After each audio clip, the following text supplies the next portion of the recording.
Good afternoon. I'm sorry that we have to be gathering here again. This is happening too frequent. For this past year, on top of the pain that we are all feeling and suffering caused by the pandemic, we have seen a steady rise in anti-Asian hate crime, or anti-crimes that are plaguing our community and across the country. This rise in anti-Asian violence is devastating.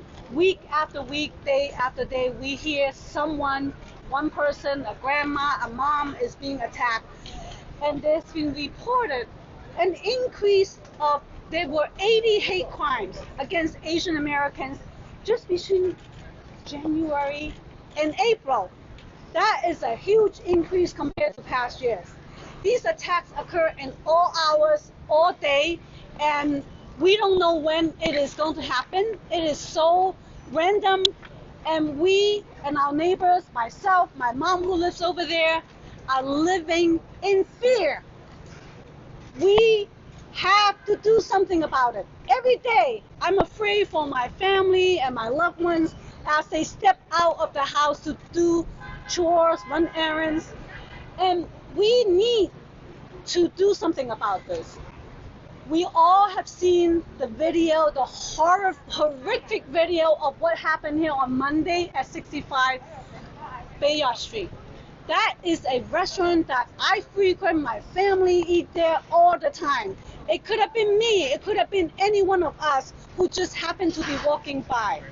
And the person, we need to make sure that this doesn't happen again. I am deeply saddened and angry by what had happened, and I am outraged that Mayor de Blasio is failing our community once again by not providing help that we need from the city. We are asking for help just like what we did a year ago around the same area when we asked him for help with our small businesses. What did he do? He turned his back on us, and he hasn't been back since, figuratively and literally speaking.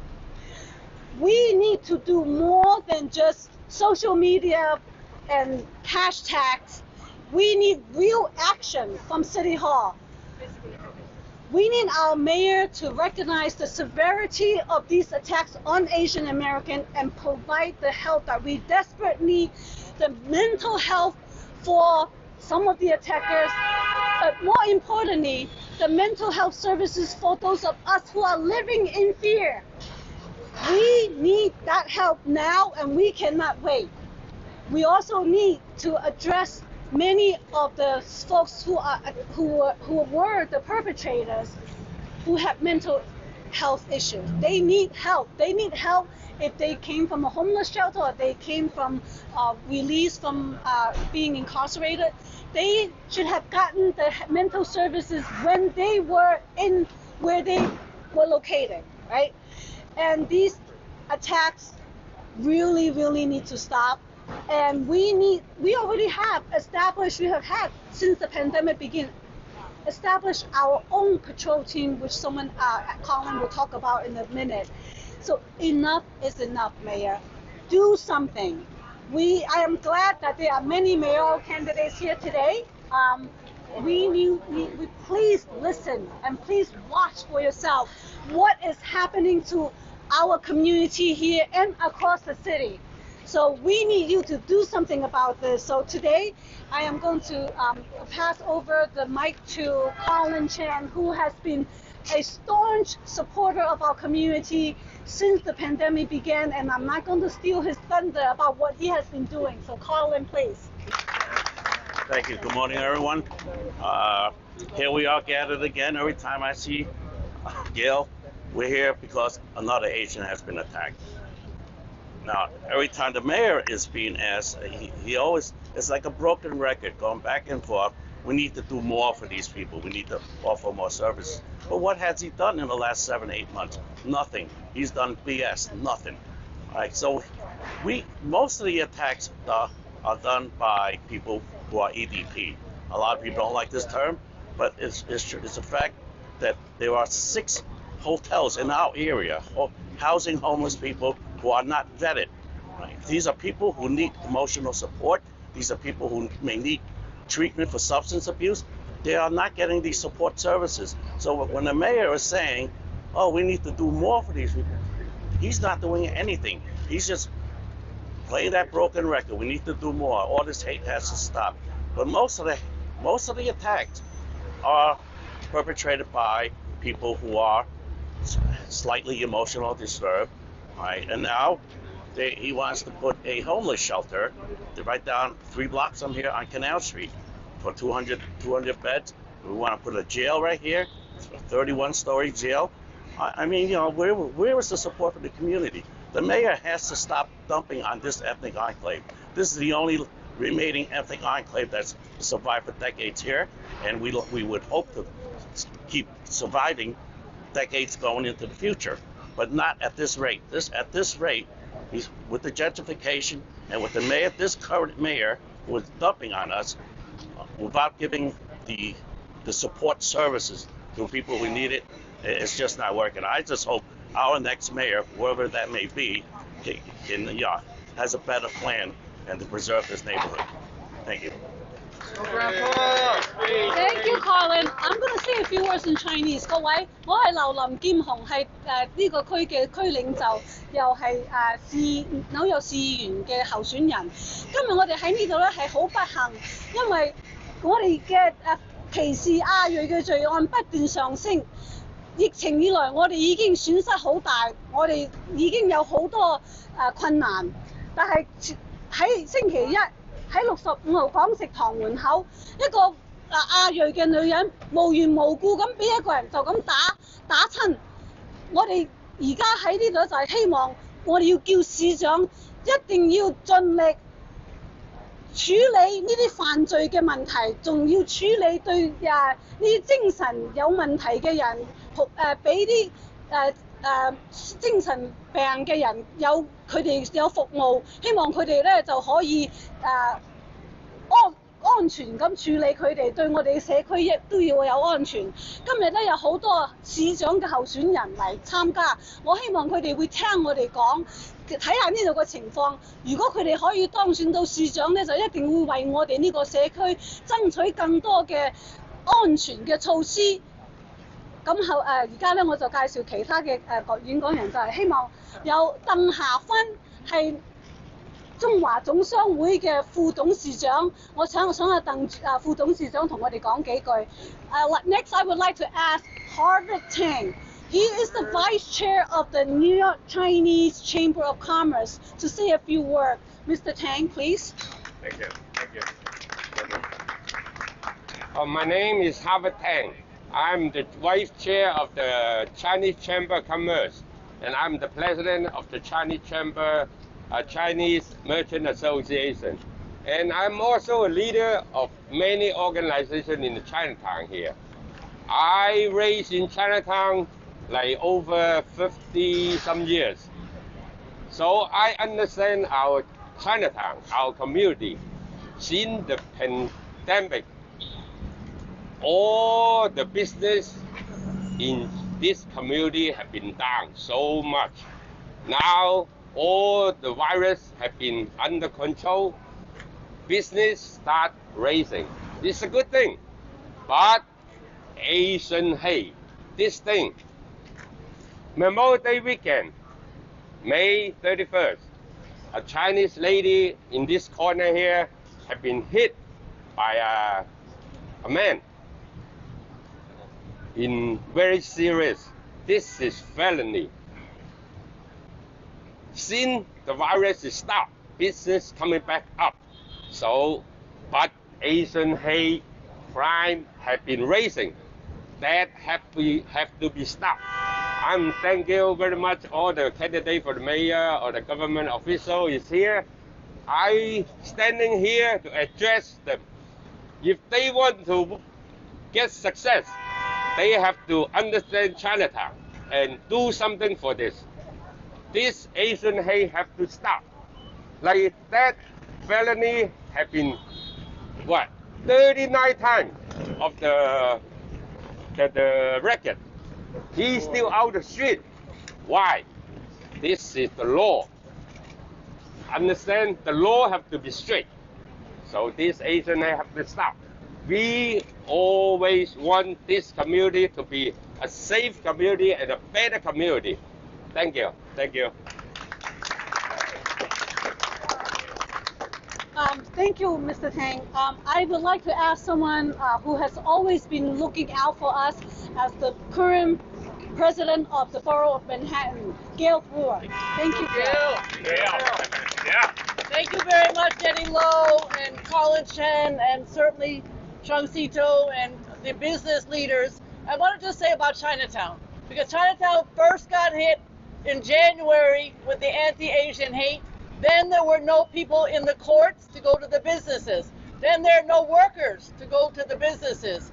And then you also have now this horrible Asian hate. So what do we need, Mr. Mayor? We need the support, but we also need the nonprofit organizations to be fully funded, like CPC and other ones, so that they can do their work in human services. I just want to also thank Carlin and others, because unfortunately, this is my 15th press conference. Carlin and others have been at many more, but we have been in East Harlem. We've been in Central Harlem. We have been all over this borough where Asian delivery people or people just walking down the street are getting hit for no reason. It is absolutely outrageous. It is outrageous that the Asian Americans are scared to leave their home, and they are. So I stand with you, just like everyone else, to condemn this racist violence and hate. Like I said, we've been on 43rd Street, we've been in Central Harlem, we've been in East Harlem. This happens too often. So it's long time past to listen to Asian Americans. You gotta listen, because they've been sounding the alarm for years. As we heard earlier, the police department received more than 60 reports of anti-Asian hate just in the last few months. All of 2020, it was only 28. This has to stop now. I'm here to say the way to do this is to work as Carlin suggested. Get the services that people need, but make sure that you do that, but they have to be funded.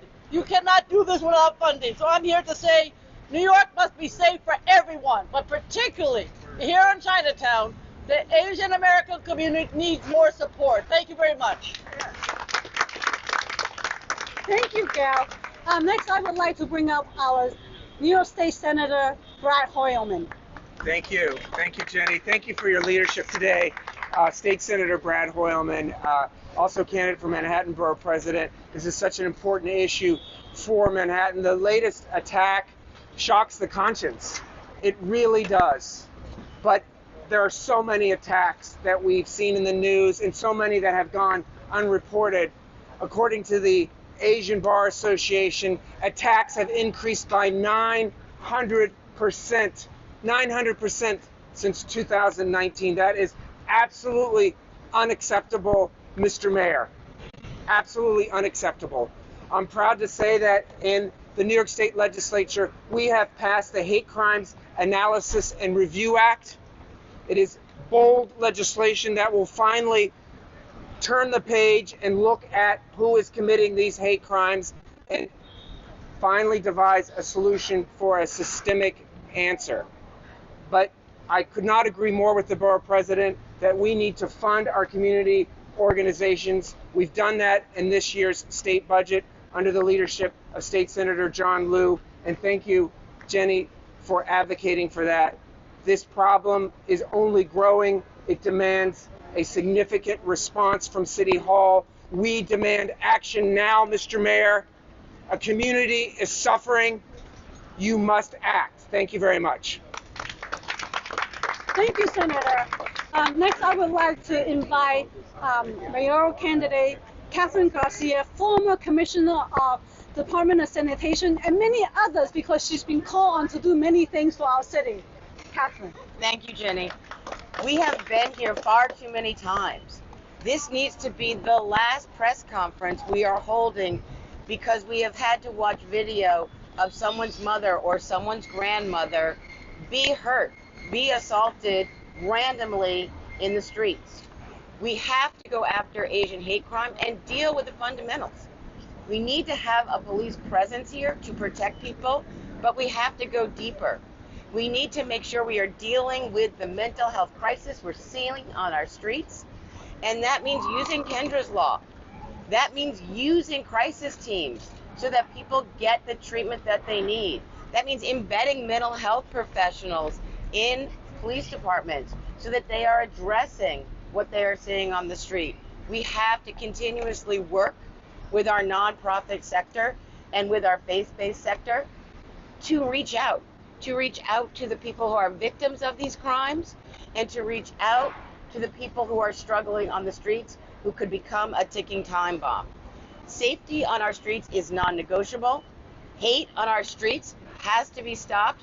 And when I'm mayor, I'm going to get that done because I love this community and I never want to see someone be hurt who is someone's grandmother or someone's mother or someone's grandfather, and that is what we are seeing today.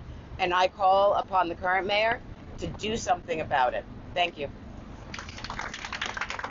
Thank you, Kathryn. Next, I would like to invite another mayoral candidate, Shaun Donovan, to come up to speak. Shaun. Thank you, Jenny. Thank you all for being here today. But I am outraged and saddened, like all of us, that we are doing this again. It is outrageous in our city that a mother has to wonder whether she can walk to the store. A child has to worry that even going outside is a threat to their life. We're even having our neighbors ask whether they belong here. And I want to send a clear message. Whether you were born here, whether you came 20 years ago or 20 months ago, 20 weeks ago, you belong in our city. We need a mayor and a city that welcomes everyone to New York. And so in action to make a difference on this, a couple months ago, I brought together Asian American leaders and African American leaders to talk about what we can do to solve these challenges. Yes, we need to coordinate and strengthen our law enforcement responses, but it's about much more than law enforcement as well. We need to build trust with our communities, and we do, as Gayle Brewer said, need to invest. Asian American nonprofits get just about 1% of our city funding when they represent more than 10 times that share of our population. Just last week, I was with Jenny and Chungcito distributing meals at a program that's been amazing. Thousands of meals a day, just a few blocks from here at Two Bridges. Not a dime from the city. Not a dime to be able to feed our vulnerable neighbors during this pandemic. And what's more, it's exactly right that we have a mental health epidemic on our streets and in our shelters. The number of individuals sleeping on our streets and in shelter has doubled under Mayor de Blasio, doubled. We have more homeless people suffering from mental illness in our city than any time in our lifetimes. And this is a solvable problem. If we invest in supportive housing, we can house those with mental health challenges. Not put just a shelter over their head where they feel unsafe, where they can be victimized. We need to invest in supportive housing that ends this crisis of mental health. That's what I did as housing commissioner when we reduced the number of people sleeping on our streets and in shelter by 30%. That's what I did when I led the strategy for President Obama that dramatically reduced homelessness and mental health challenges around the country. That's what we can do when I get to City Hall. Thank you for showing your support for this community and every community in New York. Thank you all. Thank you, Shaun. I would like to bring up another mayoral candidate, Aaron Foldenauer. Hi, everybody. My name's Aaron Foldenauer. I'm a candidate for mayor, and I didn't just parachute into Chinatown today. This is my city council district. So this anti-Asian violence here in Chinatown is personal for me. I ran for this seat in 2017. And when I become the next mayor, I'm going to do something about the anti-Asian violence in this city. And this needs to be a nationwide story. the anti-Asian violence. If the victim were a white investment banker, this would be all over CNN. If the perpetrator were a Trump supporter wearing a MAGA hat, this would be all over the nationwide news media.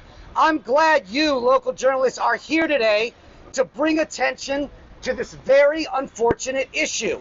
And when I, Aaron Foldenauer, become the next mayor of New York City, I'm going to close the homeless hotels. A lot of the perpetrators are living in these homeless hotels where they are not getting the help they need. When I become mayor, I'm going to work with leaders in Albany to revisit bail reform. The perpetrator some days ago, was a recidivist, a repeat offender. We must work with our police to get people off the street. And we must close our homeless hotels and give the homeless the help they actually need. Again, my name is Aaron Foldenauer, and I'm proud here to stand today against anti-Asian hate. Thank you, Aaron. Now we have been joined by our public advocate, Jumaane Williams.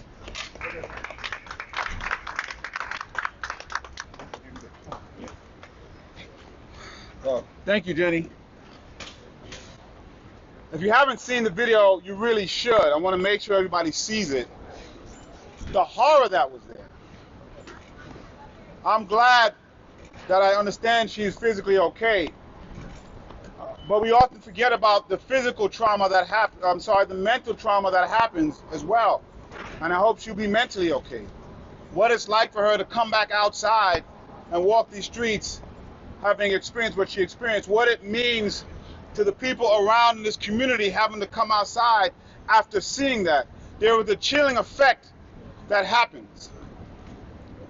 But what I want to say to leaders in the city, mayoral candidates, everybody, it is really time to step up and cut out the platitudes and cut out the lazy leadership and the lazy responses that are aimed at feeding fears and getting a headline.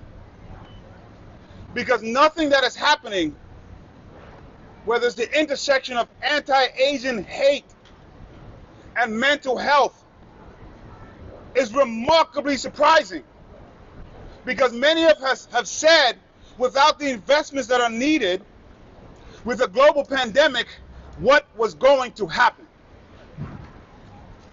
And stop with the garbage about all we need is more police. Because the man was arrested around the corner. So how many police do we need on every single street? Do we have to line them all the way up? Is the only way we're going to be safe? Stop the crap with bail reform. Because my understanding, he's been arrested before, and many of those things were bail eligible. And there are more people in Rikers now than there were last year. Let's have the courage of leadership so that we can keep people safe. We have been talking for how long about the lack of mental health resources. I have written the mayor and still waiting for a response of why the diversion centers are not open. And the one that is open has seen about 45 people. There should be no excuse for what we saw. We need accountability and consequences that are aimed at changing what happened so it doesn't happen again, and providing the mental health resources that are needed. Everybody knows that there's people who need assistance who aren't getting it. And I agree they just can't be walking around the street. But Rikers is the largest mental health facility in the United States of America. And they are not a mental health institution. How can you send the police to solve all of the problems we refuse to resource? Our law enforcement has a role to play. I want to see them play it. But if we put dependence on them to solve the mental health crisis, to solve the homelessness crisis, what do you think is going to happen? So please stop with the lazy leadership, because people are getting hurt. I don't care if you need to win an election. I don't care if you need to keep your leadership in a union position. The result is that people get hurt. And it's usually communities of more color that feel the brunt of the lazy leadership. So answer my questions, Mayor, about what is happening with the diversion centers. The $1 billion we spent on mental health, and we're still not seeing the infrastructure. We're actually not doing a good service to our police, asking them to respond to this stuff continually. Let's first focus on why these things are happening so that we can protect people. My God, that video was horrific. And he was arrested. Now what? Now what? How do we prevent it from happening? I'm going to be looking at the mayoral debates. I'm going to be waiting for a response to my letter to the mayor to figure this out.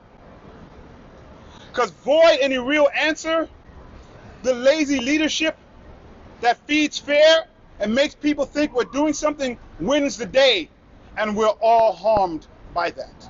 Thank you. Thank you, Public Advocate. And now we have been joined by the New York City Comptroller and the mayoral candidate, Scott Stringer. Thank you. Thank you. I want to be here today as Comptroller and former Borough President who's represented Chinatown for 15 years, and I'll save the policy for the mayoral debate tonight. But I want people to understand that this community has always had to fend for itself. After 9/11, this community had to build back. This community had to figure out how to deal with over-policing, how we were going to navigate the streets and keep businesses open. The community stakeholders and leaders fought back and brought the community back. After the hurricane, which was not that long ago, this community once again was under siege. We had buildings that were not functioning, public housing buildings. We learned that when salt meets copper, we see that the lights go off. And this community did not get the first response by the federal, state, or city government, but came back again. This fight is the toughest because this is a targeted attack against a group of people who have been targeted from the highest levels of government. Everybody knows that Donald Trump went after Asian Americans both through COVID and before. And he set a tone that has traveled the country and has landed right here in this city. And while today's press conference is a great New York tradition of people coming and making a lot of promises and then they don't show up the next day, I would just say to everyone here today, you know what we have to do. We have to come up with a community plan. We have to understand that it's going to be up to all the stakeholders to identify the resources and the enforcement we need to keep people safe. I did not understand that video the first 2 times I watched it. I thought it was something out of a different world. But for others in this neighborhood, you've seen this time and time again. So I just want to say to all of you that we will get through this. We will build back. We will stop the hate. We will come up with a community-led plan, and we will conquer this because this community has always conquered what's ever in front of it. Thank you for inviting me. Thank you, Jenny. Thank you, Mr. Comptroller. We'll ask another candidate for Borough President, Liz Caputo, to say a few words, then we'll close up. Thank you. I'll be really quick. My name's Elizabeth Caputo. I am a candidate for Manhattan Borough President. I am here because neighborhoods matter. I have been a long-time community board chair in a very different neighborhood a few miles to the north of here. But when there is an attack on any of us, it's an attack on all of us. So I am here to show support and solidarity, and I know we're going to make things better as a city. Thank you. Well, thank you very much.